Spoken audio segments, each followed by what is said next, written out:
మహిళల కోసం central bank of India ఇప్పుడు మీకు అందిస్తోంది గృహ రుణం. అతి తక్కువ వడ్డీ రేట్లకే ప్రత్యేక సెంటు గృహలక్ష్మి. పూర్తి వివరాలకు వెంటనే సంప్రదించండి 18003030. ఆంధ్రప్రదేశ్ ఇరిగేషన్ సలహాదారు ఉన్నటువంటి కన్నయ్య ప్రస్తుతం మనతో ఉన్నారు. ప్రకాశం బ్యారేజ్ సంబంధించినటువంటి 67, 69 కౌంటర్ వెయిట్స్ అయితే అరేంజ్ చేశారు. 70వ గేటుకి సంబంధించిన కౌంటర్ వెయిట్కి సంబంధించిన పనులు కొనసాగుతాయి. కొంత వర్షం కొంత ఇబ్బంది గురి చేస్తున్న నేపథ్యంలో పనులు ఏ విధంగా సాగుతున్నాయి ఆయనతో మాట్లాడదాం. సార్ నమస్తే సార్. సార్ 70వ గేటుకి సంబంధించినటువంటి కౌంటర్ వెయిట్ పనులు కొనసాగుతున్నాయి కదా సార్, దానికి సంబంధించిన వివరాలు.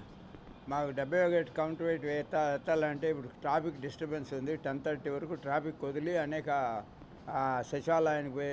సచివాలయానికి హైకోర్టుకు పోయే శాఖ వాళ్ళందరినీ వదిలి అనేక బాగా పనిచేయాలని చెప్పారు.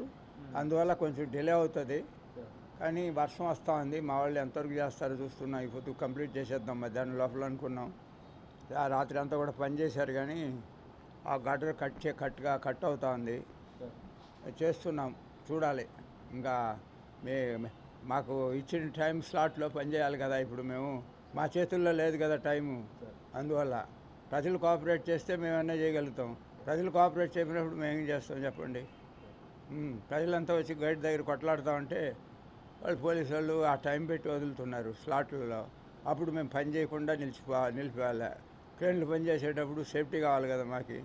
అందుకే మేము ఇంకా ఆ స్లాట్లలోనే పనిచేస్తున్నాం. ఇప్పుడు 70వ గేటుకు సంబంధించిన విషయంలో అంటే అది డ్యామేజ్ జరిగిందా లేకపోతే ఏదైనా భవిష్యత్తులో ఇబ్బంది వస్తుంది? ట్రాక్లో వచ్చిందని భవిష్యత్తులో ఇబ్బంది వస్తుందని అది కట్ చేసి తీస్తున్నాం. అది ఎందుకంటే టైం అవుతా ఉంది. ఇరిగిపోయి ఉంటే మేము ఎప్పుడైతే పడేసి ఉంటాం. ఇప్పుడు కట్ చేసేటప్పుడు ఏమవుతుందంటే రాడ్లు కట్ చేయాలి. మిషన్లు లేవు ఇక్కడ. కాంక్రీట్ కటింగ్ మిషన్లు డ్రిల్ చేసి తీస్తున్నారు. నిన్న తెల్లారితో నుంచి మీరు చూశారు కదా. ఇప్పుడు దగ్గరే 10-12 గంటలు పనిచేశారు దాని మీద. మిగతా అంటే 12 గంటల్లో అన్నీ క్లీన్ చేసేస్తారు. అది ప్రాబ్లం. ఇప్పుడు ఇంకొక గంటలో తీసేస్తారు. ఇలాగ పోలీసులు ఇంకొక ½ అన్ అవర్ క్రేన్లు పెట్టకూడదని చెప్పారు. దాంతో ఉన్నాం, వెయిట్ చేస్తున్నాం. ఇప్పుడు ప్రకాశం బ్యారేజ్లో ఉన్నటువంటి బోట్లు 2 బోట్లు అవి ఏమైనా ప్రమాదం వేస్తారు? ఎందుకంటే వరద 4 లక్షలు వస్తుంది కదా. ప్రమాదం అంటే మేము గేట్లు ఎత్తి పెడతాం. గేట్లకి ఏం ప్రమాదం ఉండదు. ఇంకా మిగతావి బోట్లు సప్లైర్ చూసుకోవాలి, గవర్నమెంట్ చూసుకోవాలి, అంతే. అంటే డ్యామ్ని ఆనుకుని ఉన్నాయి కదా. ఇప్పుడు వరద ఫ్లో ప్రెషర్ ఏమన్నా డ్యామ్ మీద పడే అవకాశం ఉంది సార్? వెయిట్ ఎక్కువ ఉన్నాయి. డ్యామ్ని ఆనుకొని ఉన్నాయి. ప్రజలు వచ్చి పడినప్పుడు ఎవరైనా వదిలితే కదా వచ్చారు కదా పడేవాళ్ళు. అవి తీయాలి. వాళ్ళు వచ్చి వాళ్ళు తీరిగిపోతే ఇంకా అన్నీ మనం ఏం చేయాలంటే కొంచెం టైం పడుతుంది. మొన్న ట్రై చేశారు క్రెయిన్ సాయంతో, అవి రాలేదు. ఇప్పుడు ఎలాంటి ప్రొసీజర్ ఉపయోగిస్తారు? ఏదో ఒకటి ఉపయోగిస్తారు. తీసినాక లేకుండా అట్నే ఉంటాయి కొన్ని రోజులు. ఇక ఏం చేయలేము. దానికి ఏం ఇబ్బంది ఏమి ఉండదు. ఆడనే లాక్ చేసి పెట్టేస్తారు కావాలంటే. పేరుకి ఇదంతా చాలా దురదృష్టకరం. ఇప్పుడు ఒక పక్క ప్రజలు ఫ్లడ్లో అవస్థపడతా ఉంటే ఈ బోట్లు వదిలి ఈ కవారి చేసేది చాలా దురదృష్టకరం. వాడు ఎవరైనా కానీ, ఆ ఓనర్ ఎవడైనా కానీ వాడికి మాత్రం మంచి బతుకు దొరకదు. ఇన్ని సంవత్సరాల అనుభవం ఉంది కదా, ఇంత పెద్ద వెయిట్ ఉన్న బోట్లు నిజంగానే కొట్టుకొచ్చే అవకాశం ఉంది? ఎవరు వదలకోకుండా కొట్టుకొచ్చే అవకాశం ఉందా? అంటే వీళ్ళు ఈ మారి బోట్లని ఇది లంగరేయాలంటే చేంజ్ చేయాలి. ఇదేమో దారాలతో కట్టి పెట్టినట్టుంది. అది దారాలతో కట్టి పెట్టినారా? ఇప్పుడు శాండ్ బోట్లు అంటున్నారు. శాండ్ బోట్లకి ఎడలు లంగరేస్తున్నారు. ఇప్పుడు అన్నమయ్య పోయింది శాండ్ బోట్ వల్లనే. శాండ్ బోట్లు తీయలేకనే అన్నమయ్య గేట్లు ఎత్తకుండా డ్యామ్ కొట్టుకుపోయింది. 10 ఊర్లు పోయింది. వాళ్ళకి దిక్కు దివాని ఎవడూ లేదు కదా 5 ఏళ్ళుగా. అంతే. ఇప్పుడు ఏది కానీ ప్రతి ఒక్కరూ ఇంకొకరిని ఇది గౌరవిస్తే అప్పుడు పనులు అవుతాయి. ఇప్పుడు మేమే మోనార్కులమంటే ఇది పనులు అవుతాయి. ఇప్పుడు వాడు బోట్ పెట్టుకుంటే వాడికి స్టేన్ వేసి ఉంటే ఈ ప్రాబ్లం వచ్చి ఉండేది కాదు కదా. డ్యామ్కి ఇప్పుడు 4-5 కోట్లు ఖర్చు ఉండేది కాదు కదా. ఇప్పుడు ఇంతమంది ఇంత అవస్థపడి వర్షంలో పనిచేసేవాళ్ళు కాదు కదా. ఇప్పుడు సొత్తు సంపాదించినోడు వాడు భద్రంగా పెట్టుకుంటే ఇది ఉండదు. ఏమంటే మేము ఏమన్నా చేయగలుగుతాం. ఇంకా స్టేట్లోని చేస్తున్నారు కాబట్టి ఇవన్నీ జరుగుతున్నాయి.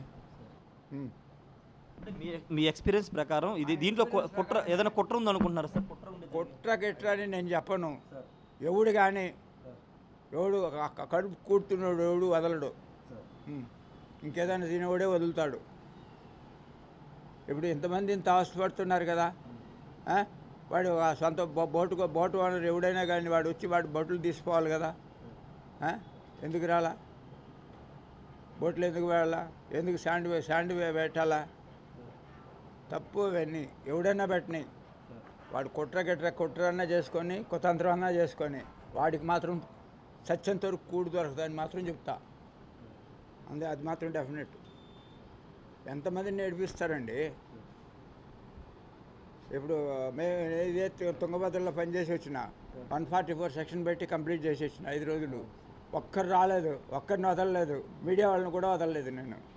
మీడియా వాళ్ళు బయట ఒక తోటలో నుండి చేశారనమాట. ఇక్కడ ఎక్కడ పని చేయని ఏడ వదిలిస్తున్నారు? అందరూ గంటకు ప్రోగ్రామ్ అడుగుతున్నారు కానీ మనం పని చేసేదానికి వదలాలి కదా. ఇప్పుడు ప్రతి ఒక్కరూ వాళ్ళ రైట్స్ ఇచ్చేయాలి. ఇప్పుడు మా రైట్స్ ఏముంది? సేఫ్టీగా పని చేయాలి. మాకు రైట్స్ లేకపోతే మేము ఎక్కడ పని చేసిస్తాం? ఇప్పుడు 6 నెలలు చేసేది 6 రోజుల్లో ఏమింటారు? మరి ఒక్కరోజు ఒక చుట్టుకొని పోలేరు మీరంతా. కొంచెం టైం ఇస్తే మేము పని చేస్తాం కదా. అది లేదు కదా. ఇప్పుడు ప్రజల్లోనూ లేదు, అధికారులలోనూ లేదు, కంట్రోలింగ్ ఆఫీసర్లలోనూ లేదు. మేము ఎట్ట పని చేయాలి? అంటే మన చంద్రబాబు గారు కామెంట్ చేశారు, భవిష్యత్తులో ప్రకాశం బ్యారేజ్కి 15 లక్షలు వచ్చినా ఇబ్బంది లేకుండా డ్యామ్ని మరమ్మతు వచ్చినా ఎంత మేము శాంక్షన్ చేసినా ఇదే మారి ఉంటే కష్టం. కంట్రోలింగ్ ఆఫీసర్ ఏం చేస్తాడు? మీరు ట్రాఫిక్ ఇట్నే పెడితే ఆడ పని ఎట్లా చేస్తారు? ఏదైనా ఎమర్జెన్సీ అయితే మీరు కోఆపరేట్ చేయాలా. పబ్లిక్ కోఆపరేట్ చేయకుండా మేమేం చేయలేము. ఇప్పుడు నాకు ఒక ప్రాజెక్టే కాదు కదా, ఇంక వేరే అనుకుని ఉన్నాయి. మేము వచ్చి వర్షంలో తడిచి ఇయర్లీ మరి పని చేస్తామంటే మీరు ఎవరు కోఆపరేట్ చేయకపోతే మేమేం చేయాలా? అందుకే వచ్చి షెడ్లో కూర్చున్నాం. చెప్పండి. Thank you sir. ఖచ్చితంగా ఇదే చెప్తున్నారు. కొంత పబ్లిక్ ట్రాఫిక్ ఉదయం కొంత సచివాలయాలు హైకోర్టుకు వెళ్ళే స్టాఫ్ని ట్రాఫిక్ అలౌ చేయడం వల్ల కొంత ఇబ్బందికర పరిస్థితి ఎదురవుతుంది. ఎందుకంటే సమయం ఎక్కువ తీసుకుంటుందని కూడా చెప్తున్నారు. పూర్తిగా ట్రాఫిక్ కంట్రోల్లోకి వస్తే పనులు తొందరగా చేయొచ్చు అని చెప్తున్నారు. రెండోది ప్రకాశం బ్యారేజ్ సంబంధించిన బోట్ల అంశంలో ఖచ్చితంగా అన్నం తినేవాడు ఎవడు కూడా ఇలా చేయడు. ఖచ్చితంగా అది కావాలని చేశారా లేదనేది విచారణ తేలుతుంది. కానీ ఇలా చేయడం అనేది కరెక్ట్ కాదని కన్నయ్య నాయుడు చెప్తున్నారు. ఎందుకంటే ప్రకాశం బ్యారేజ్ అంత పెద్ద బోట్లు వదలాల్సిన ఎవరైనా కుట్రకోణం కనుక సంబంధించిన ఎవరైనా చేస్తే కనుక వాళ్ళకి నిజంగా వాళ్ళు ఇదైపోతారని ఖచ్చితంగా చెప్తారు. ఏదేమైనప్పుడు ప్రస్తుతం ప్రకాశం బ్యారేజ్ సంబంధించినటువంటి ఒకవైపు కౌంటర్ వెయిట్ సంబంధించిన పనులు కొనసాగుతాయి. మరోవైపు ఈ వరద తగ్గుముఖం బట్టి 2 కౌంటర్ వెయిట్ పనులు పూర్తయిన తర్వాత బోట్ను బయట తీసే కార్యక్రమాన్ని శ్రీకారం చూద్దామని కన్నయ్య నాయుడు చెప్తున్నారు. కెమెరా పర్సన్ బాలతో రాయేష్ RTV ప్రకాశం బ్యారేజ్. మరిన్ని వీడియోస్ కోసం ఛానల్ ని సబ్స్క్రైబ్ చేయండి. లేటెస్ట్ అప్డేట్స్ కోసం వాట్సాప్ ఛానల్ ని ఫాలో చేయండి. అండ్ లింక్ డిస్క్రిప్షన్ లో ఉంది.